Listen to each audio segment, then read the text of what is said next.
Greetings, dear listener. Thomas Gloom here. Before we begin today's episode, I wanted to share a few things about myself with you. By now, I'm sure you've recognized how much I love history. And while that is true, I have a first love, and that is all things spooky. Since childhood, I've been obsessed with scary stories and horror films. I've even written and published a handful of horror books, which you can find by simply searching Thomas Gloom on Amazon or by heading over to thomasgloom.com. While I personally lean into the dark and scary all year long, for many, the months of September and October are deemed spooky season. With this episode releasing on October 29th, I figured what better time than now to combine my two loves. So, settle back, light a candle, and grab your favorite pumpkin beverage, because we are now embarking on a journey into the lore and history of Halloween.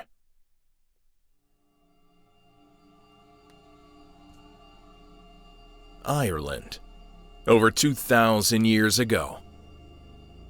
The harvest is over. Fires die out in the fields. At the edge of a stone village, druids gather on a moonless night.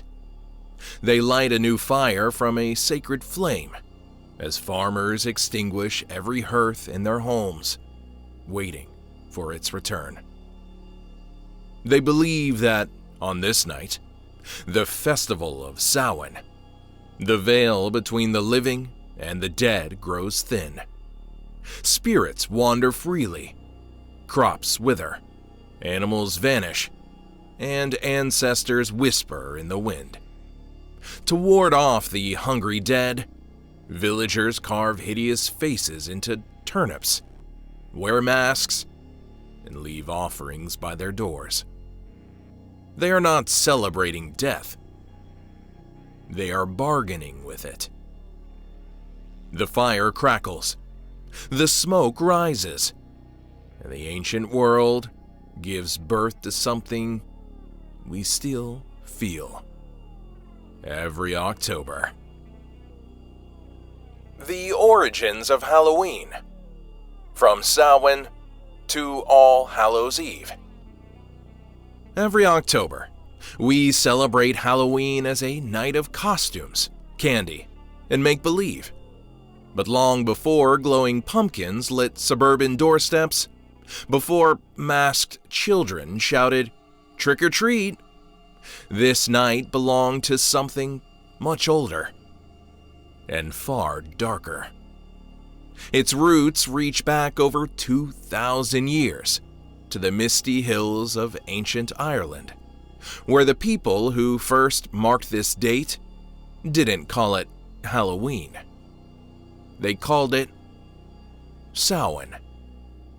It was not a holiday of mischief or masquerade. It was a reckoning. The fire and the darkness. Samhain marked the end of the harvest, the turning of the seasons, and the beginning of the Celtic New Year. The crops were gathered, the livestock brought in, and the final fires of summer were left to burn out. For the Celts, this wasn't just seasonal change. It was cosmic.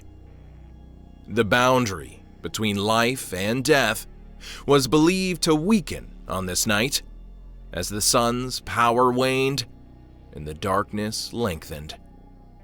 The world of the living and the realm of the dead drifted close enough to touch. The Celts believed the dead could cross that threshold, sometimes to visit loved ones, sometimes to wander, hungry and lost. It was a time of celebration, yes, but also of fear. To protect themselves, villagers left offerings of food and drink for wandering spirits. They wore disguises of animal skins and grotesque masks to blend in with the dead or to confuse them into passing by. Fires were extinguished across the land, then relit from a sacred communal flame, symbolizing the light's rebirth from darkness. And all through the night, stories were told of spirits and shapeshifters, fairies and ghosts, and the mysterious creatures that walked when the veil was thin. Spirits and sacrifice. Like many ancient festivals, Samhain carried both joy and dread. It was a celebration of life's cycle, but it also acknowledged death's inevitability. Archaeological evidence suggests bonfires were central to the ritual, possibly used for animal sacrifice or purification ceremonies. Communities gathered around them for protection and renewal, throwing the bones of livestock into the flames, giving rise, some say, to the term bonefire. It was also a time for divination, seeking knowledge from beyond. People practiced scrying, casting stones, or examining apple peels and nuts to foresee the coming year. Even in ancient times, humans looked to the dark for answers about their future. In the Celtic worldview, death wasn't final. It was a return, a rotation in the eternal wheel of existence. Samhain was the night that wheel creaked open, just enough for the dead to whisper through. Rome arrives, and the gods multiply. By the 1st century CE, Roman legions had conquered much of the Celtic world, bringing with them their own gods and holidays. The Romans observed a late October festival called Feralia, a day to honor the dead. They also celebrated Pomona, the goddess of fruit and orchards. When these beliefs collided with Samhain, something new began to form, a hybrid of Celtic mysticism and Roman ritual. Pomona's symbol was the apple, a fruit that, to the Celts, already carried spiritual meaning. It's no coincidence that centuries later, Halloween would feature games like bobbing for apples, a remnant of ancient fertility rites, wrapped in modern festivity. These cultural mergers laid the groundwork for the next transformation, a change that would come not from pagans, but from priests. The Church adapts. As Christianity spread through Europe, the Church faced a problem. Pagan festivals were deeply rooted, and eradicating them proved impossible. So the Church did what it often did best. It absorbed them. In the 8th century, Pope Gregory III declared November 1st as All Saints' Day, a day to honor all holy men and women, both known and unknown. By the next century, Pope Gregory IV extended the observance across the Christian world. But sanctifying November 1st did more than honor saints. It strategically replaced Samhain. The night before became known as All Hallows Eve, the evening before the holy day. Over time, the name would compress and twist on tongues into a single word: Halloween. The Church reframed the pagan ghosts of Samhain as restless souls in purgatory, and the rituals of offering food to the dead became souling, a Christianized practice where the poor went door to door, receiving small cakes in exchange for prayers for departed souls. These were soul cakes, marked with a cross and flavored with spices. It was the first faint echo of trick-or-treating. Bells, flames, and fear. By the Middle Ages, All Hallows Eve had become a night thick with superstition. Church bells tolled for the souls in limbo. People lit candles in windows to guide spirits home, or to keep them out. Bonfires still burned, though now cloaked in Christian purpose. Old fears lingered under new names. Witches, goblins, and fairies replaced the Celtic dead, but the meaning remained. On this night, the world was thin, and danger walked beside you. In parts of Britain and Ireland, young men roamed in disguises, playing pranks or begging for food and ale. They were called mummers or geysers, and their masks, hideous or comical, were thought to trick the spirits into sparing them. The word trick would not come until centuries later, but the pact was already there. Give an offering or risk mischief. The Legend of Jack. Every holiday needs its icon, and Halloween's would come from an old Irish folktale. It tells of Stingy Jack, a miserly drunk who tricked the devil not once, but twice. When Jack finally died, heaven refused him entry, and hell wouldn't take him either. So the devil cast him out, giving him only a single ember to light his way. Jack hollowed out a turnip, placed the ember inside, and wandered the world forevermore, his cursed lantern glowing in the dark. To ward off such spirits, villagers carved their own grotesque faces into turnips or beets, placing candles inside to frighten away the damned.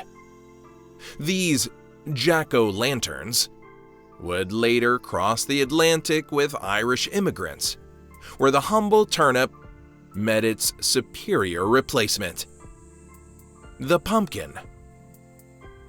Crossing the Atlantic. By the 19th century, millions of Irish and Scottish immigrants were bringing their Halloween traditions to America. In their new home, the holiday found fertile ground. The United States already had its own autumn customs: harvest festivals, community gatherings, bonfires. When merged with Celtic superstition, the result was something uniquely American. But it didn't start as the child-friendly night we know today. Halloween in 19th century America was chaotic. A mix of parties, vandalism, and drunken revelry. In small towns, rowdy youth overturned wagons, unhitched horses, and pulled pranks that bordered on criminal. Newspapers called it Mischief Night.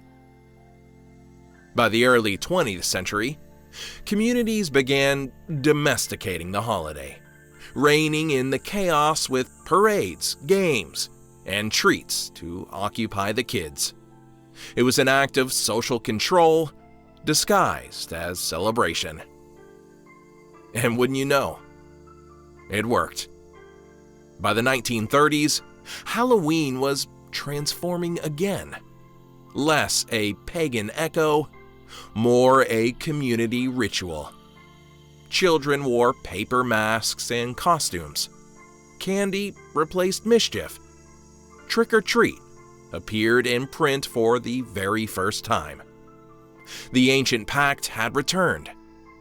Offer a gift or face a trick. fear, fun, and the post-war boom. After World War II, with sugar rationing lifted and suburban neighborhoods expanding, Halloween exploded in popularity. Costumes shifted from homemade to store-bought. Jack-o'-lanterns multiplied. Film and television began to shape the imagery. Ghosts, witches, skeletons, and devils, cementing Halloween as a pop culture phenomenon. But underneath the laughter and candy, something ancient still stirred. The masks and lanterns, the shadows and spirits, these weren't new inventions. They were old instincts, resurfacing in new clothes. Even as it became a night of harmless fun, Halloween retained its primal essence. A night when the rules blur and the dead still matter.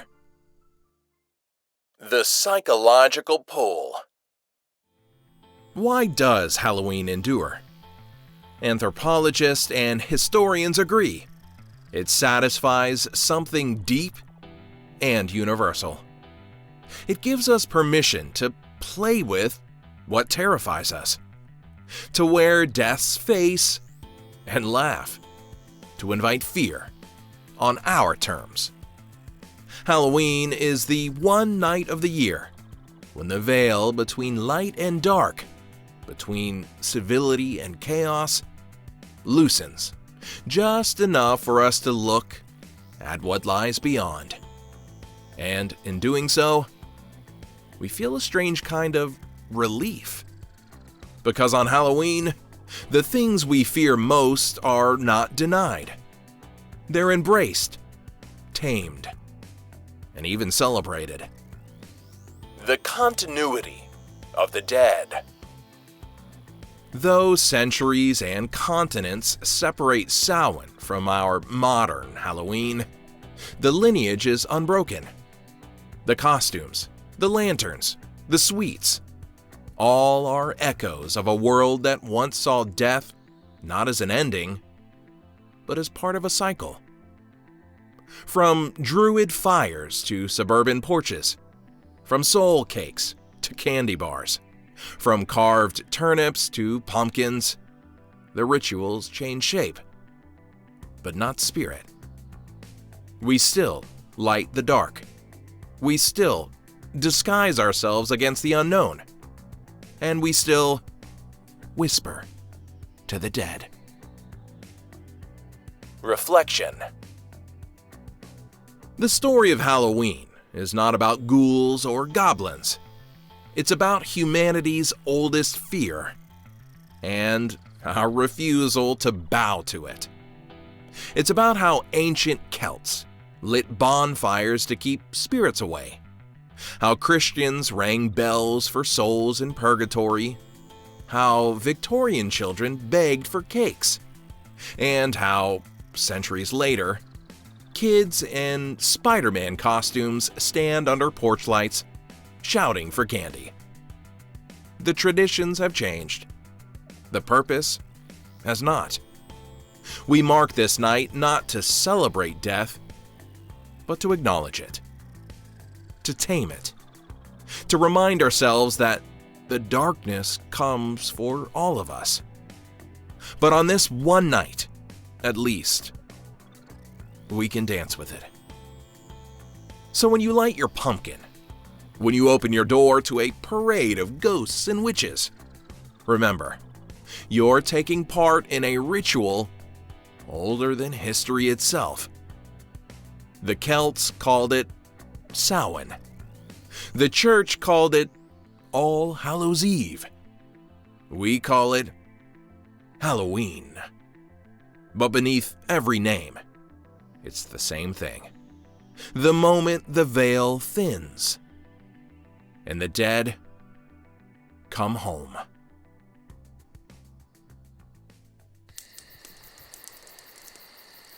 If you're enjoying this Halloween history, then I invite you to follow me on TikTok at Morbid History Pod. I've been uploading short history snippets for the past few months, but for this week only, I'm offering up some Halloween-themed stories. I hope to connect with you there. Come say hi. And now, back to the show. Now, before we carry on to our next big topic, I want to pause and just list some brief overviews of some historical happenings that either took place on Halloween or, for whatever reason, have become associated with the holiday. The Poison Candy Panic, 20th century, United States of America. Every October, urban legends rise with the fog. Parents inspect candy, check wrappers, and whisper warnings about razor blades hidden in apples or poison in chocolate bars. But this fear didn't come from nowhere. It came from one man. In 1974, a Texas father named Ronald O'Brien handed his 8-year-old son a piece of candy laced with cyanide. He'd taken out life insurance on the boy and tried to disguise the murder as the work of a random madman. When Timothy O'Brien died that Halloween night, a panic swept across America. Newspapers printed stories of anonymous killers targeting children. Towns canceled trick-or-treating. Parents x-rayed candy bars at hospitals. But the truth? It was almost never random. No stranger ever stalked the neighborhood with tainted treats. It was a myth, fueled by fear and sensational headlines. The only real Candyman was a father. Ronald O'Brien was executed in 1984. Yet every Halloween, his shadow lingers. Even now, parents still check every wrapper, still warn their kids not to eat anything homemade, still believe that danger hides behind a smile. Halloween's greatest modern monster wasn't a ghost or a ghoul. It was a man who used the mask of the holiday to commit the unthinkable. The Salem Witch Trials, 1692, Massachusetts. Winter in Salem Village, 1692. The snow was deep, the nights long, and fear ran like fever through the Puritan settlement.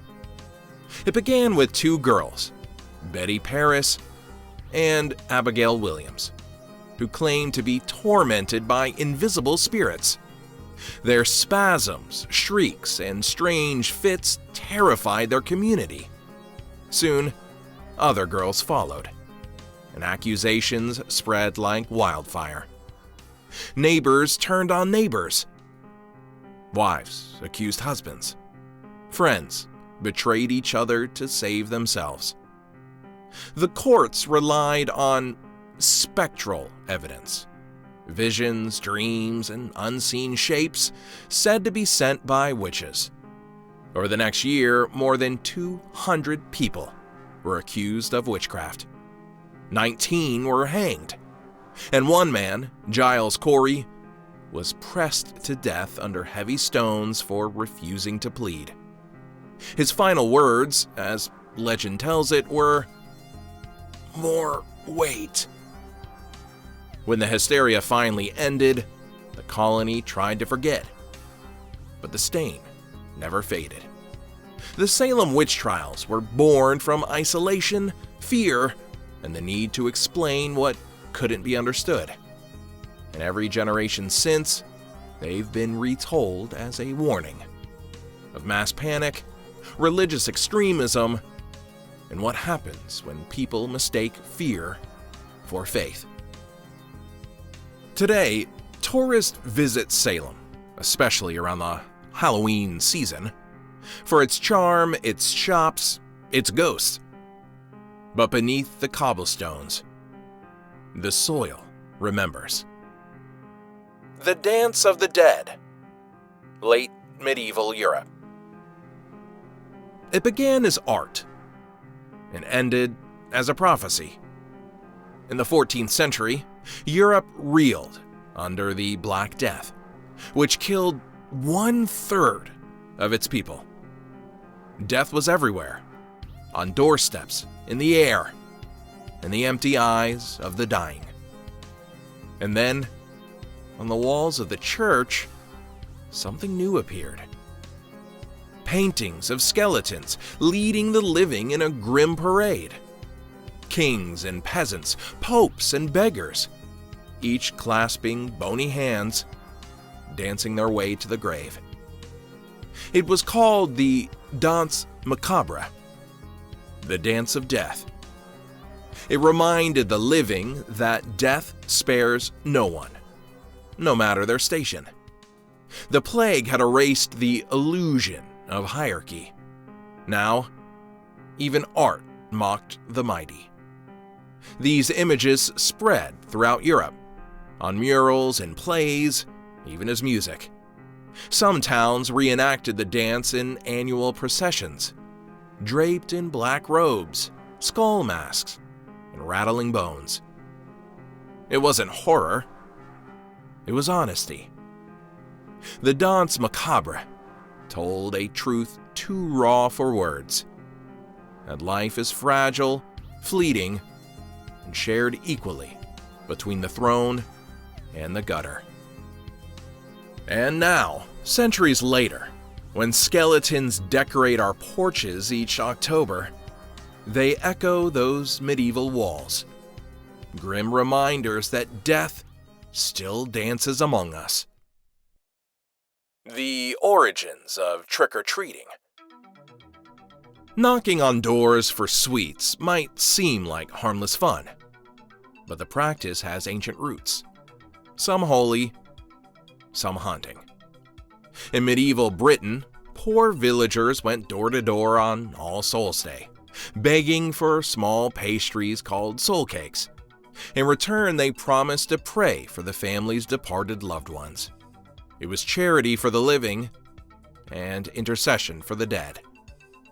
In Scotland and Ireland, children performed a similar ritual known as guising, wearing costumes, singing songs, or reciting poems in exchange for fruit or coins. The disguises weren't just for entertainment. They were a kind of spiritual camouflage, meant to fool wandering spirits who might otherwise cause harm. When these customs crossed the Atlantic with Irish and Scottish immigrants, they merged with America's mischief night pranks, eggs, soaked windows, stolen gates, and evolved into what we now call trick-or-treating. By the 1930s, the phrase appeared in newspapers as communities sought to replace vandalism with treats. "Give the kids candy," the logic went, "and they'll leave your porch alone." So the ancient exchange, offering food for protection, was reborn. Only now the ghosts wear plastic masks, and the offerings come in fun-sized bars. The ritual, though, remains. Give, and you'll be spared. The Irish Ghost of Loftus Hall, 18th century. The storm hit hard on the Wexford coast that night in the late 1700s. The wind howled, the rain slashed sideways, and the sea roared like a living thing. Inside Loftus Hall, the Tottenham family sat by the fire when they heard a knock at the door. A stranger, drenched and mysterious, stood outside. His ship, he said, had wrecked in the storm. They offered him shelter. Over the next days, he proved charming and intelligent, especially to the family's young daughter, Anne. One night, during a game of cards, Anne dropped one of hers beneath the table. When she bent to retrieve it, she froze. The stranger's feet were not human. They were cloven hooves. She screamed. The stranger rose, his face twisting, and in a flash of fire and sulfur, he vanished through the ceiling, leaving a gaping hole in the roof. Anne never recovered. Locked away in a room, she descended into madness, speaking to someone only she could see. When she died, they found her body contorted, her hands clutching an invisible presence. Loftus Hall became infamous, a place of whispers and shadows. Even today, visitors report cold spots, whispers, and phantom knocks when storms roll in from the sea. They say the devil once visited Loftus Hall, and sometimes he still does. This little bit of legend and folklore has stood the test of time, and I think that marks it, whether fictional or otherwise, as a testament to history. The Halloween Flood, 1959, Pennsylvania. Halloween night, 1959. The people of western Pennsylvania were ready for trick-or-treating, but the sky had other plans. A sudden storm rolled in, dumping over 10 inches of rain in just hours. Rivers swelled, bridges collapsed, entire towns vanished under churning brown water. By dawn, over 80 people were dead. In the aftermath, survivors told stories that defied logic. Voices calling names through the darkness, lights glimmering over floodwaters where no one was left alive. One man swore he saw a line of children walking hand in hand across the current, their faces pale and calm, before they disappeared beneath the waves. Was it exhaustion, trauma, or something else? Newspapers called it the Halloween Flood, a natural disaster. But to those who lived through it, it felt like punishment. A night when the dead and the living traded places. Decades later, some locals still refuse to go near the river after dark on Halloween. They say when the wind is right, you can hear faint laughter drifting over the water. Not cruel, just waiting. Death, masks, and meaning. The global legacy of Halloween. Every culture has its own way of looking at death. Some fear it, some revere it, some try to forget it. But every autumn, when the air cools and the light fades, humanity seems to remember the same thing. Death isn't just an ending, it's a season. And while Halloween may have Celtic roots, its spirit, this annual dance with the dead, is something far older, deeper, and universal. The Day of the Dead. In Mexico, the first days of November aren't filled with fear or horror. They're filled with color. Bright marigolds line doorways. Candles flicker in windows. Families set out photographs, sugar skulls, and favorite foods of the departed. Music plays. Laughter rings out.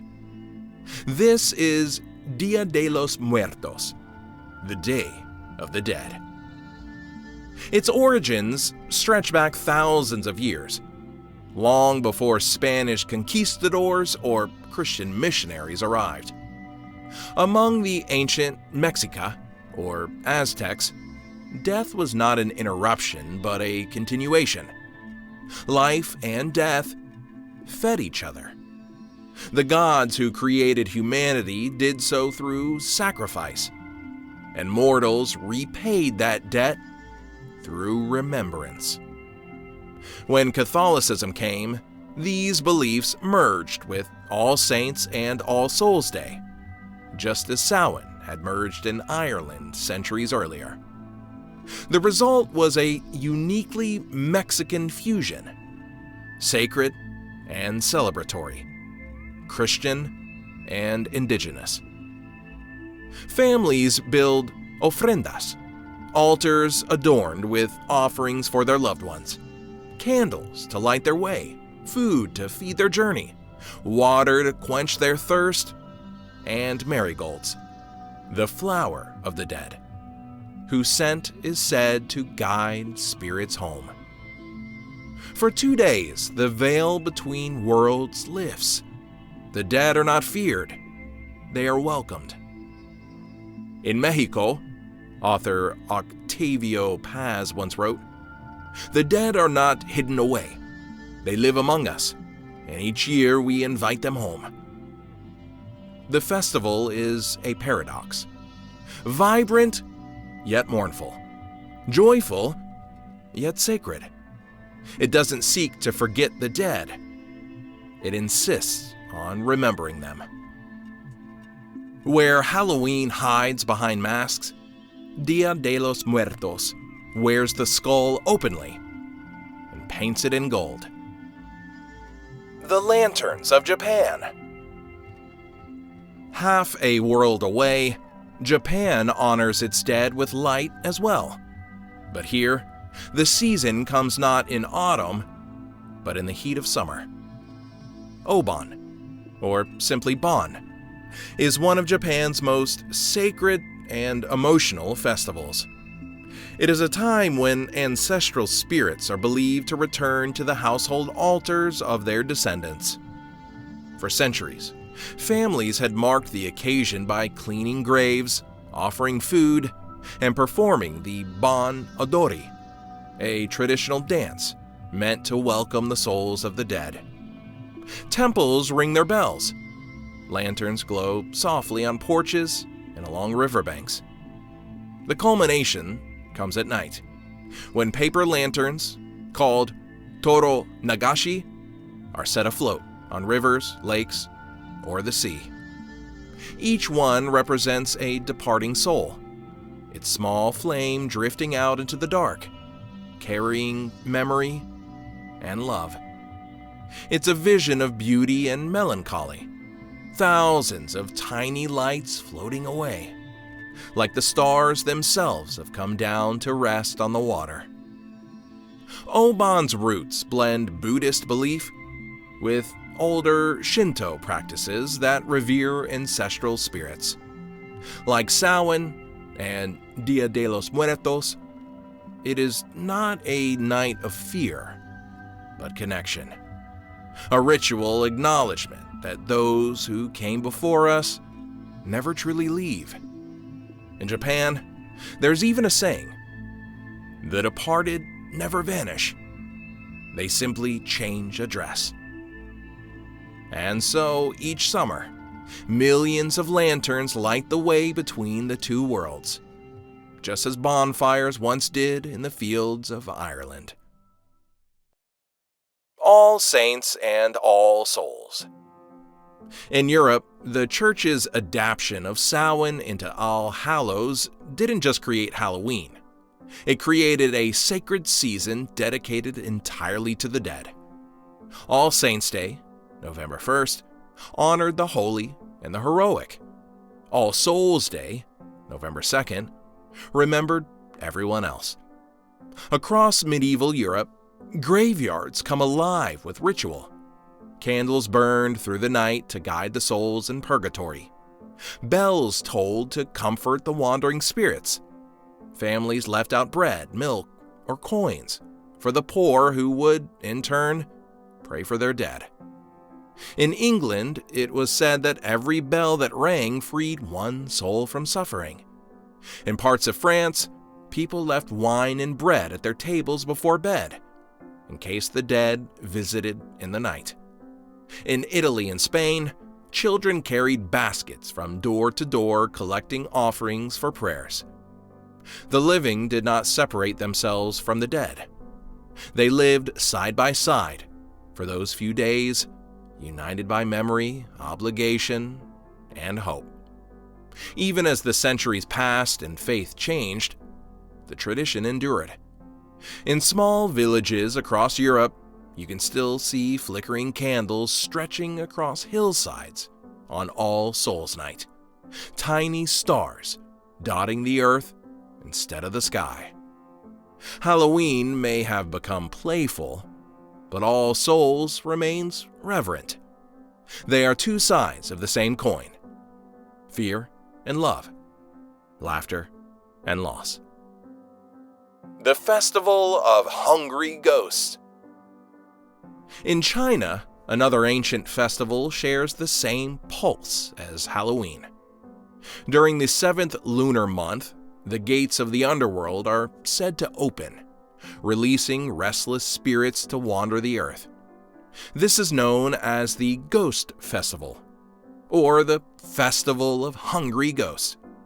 Families burn incense and joss paper, mock money, clothes, even paper mansions, to provide comfort and luxury for their ancestors in the next world.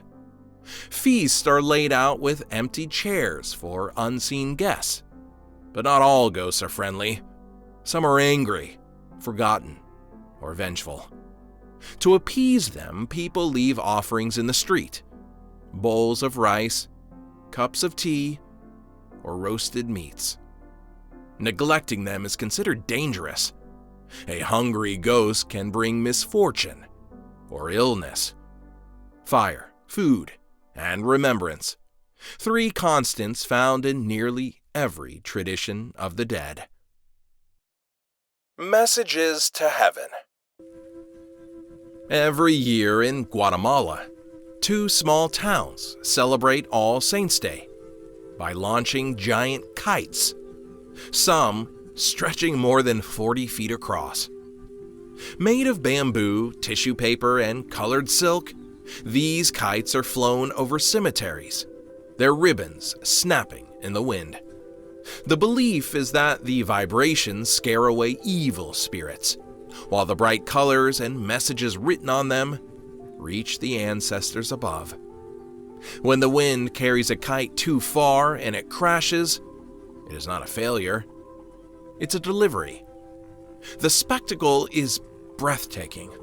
Hundreds of people standing among graves, heads tilted skyward, watching their prayers float towards the heavens. It's a reminder that remembrance doesn't always look somber. Sometimes it soars. The Spirit's Song in the Philippines. In the Philippines, the line between the living and the dead is sung rather than spoken. On All Saints and All Souls nights, groups of people, often children, go door to door, singing traditional songs for the souls in purgatory. The practice is called Panaga Luluwa. In exchange, they receive food or small gifts, continuing the same pattern seen in medieval Europe's souling. It's a haunting melody with roots in Catholic ritual, but rhythms of pre-colonial ancestor worship. Each year, fewer and fewer still sing the old songs, replaced by modern trick-or-treating. But in rural villages, the sound lingers, the echo of a tradition that once united heaven and earth through music. Fire, food, and fear. The universal language. When you look across the world's remembrance traditions, Samhain in Ireland, Oban in Japan, Dia de los Muertos in Mexico, All Souls in Europe, you find the same symbols repeated again and again. Fire, to guide the dead. Food, to honor them. Masks, to protect the living. Every culture, in its own way, has tried to make peace with mortality through ritual, beauty, and repetition. What began as a bonfire in an Irish field is mirrored and the lanterns of Kyoto, the candles of Paris, the marigolds of Oaxaca, the kites of Guatemala. Humanity keeps building bridges to the other side, and once a year, we walk across them. Reflection. The story of Halloween and the world's many Days of the Dead is not about morbidity for its own sake. It's about memory. It's about how the living refuse to let go. How we light fires against the dark, not because we expect to defeat it, but because it helps us see one another while it lasts. From the ashes of Samhain's bonfires to the glow of Oban lanterns, from the sugar skulls of Mexico to the flicker of candles on European graves, we find the same heartbeat beneath the centuries. We fear death. We honor it. We speak to it. And once a year, we invite it in. Halloween may be the West's version of that invitation, a night of candy, costumes, and ghosts. But beneath the masks and movies lies something ancient and eternal. A shared understanding that remembering the dead keeps the living human. So, when you light your pumpkin this Halloween, know this. You're not just carrying on a holiday. You're taking part in a conversation humanity has been having since fire was first tamed. It's the same flame the Celts once lit to ward off spirits. The same glow that flickers in a paper lantern in Kyoto. The same light that reflects off marigolds in Mexico. Different tongues, different prayers, but all saying the same thing. We remember you. We're still listening. And on October 31st, when the veil thins, so are you. Every culture tells the same story, just in a different language. A candle in the window, a fire on the hill, a plate left at the table for someone who no longer sits there. We fear death, but also invite it back. We dress it up, sing to it, feed it, and sometimes we laugh in its face. From the Celts on wind-swept cliffs to the lantern-lit rivers of Japan, from marigold altars in Mexico to pumpkins glowing on suburban porches, the message has never changed. We remember. We honor. We hope to be remembered in return. Halloween may have traded fires for flashlights and soul cakes for candy bars, but the heart of it remains the same. It's the night we acknowledge the dark, not to worship it, but to light a candle inside it. The veil thins, the world goes quiet, and for a brief, flickering moment, the living and the dead walk together again.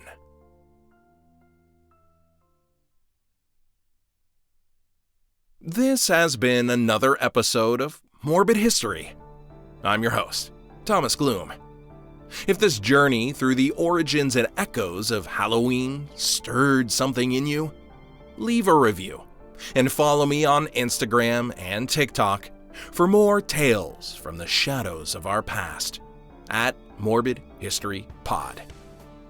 Stay curious, stay safe, and remember, history can be a lot of things, including morbid. Oh, and happy Halloween.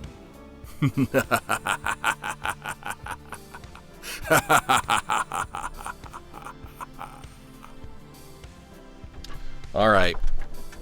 Where the candy at?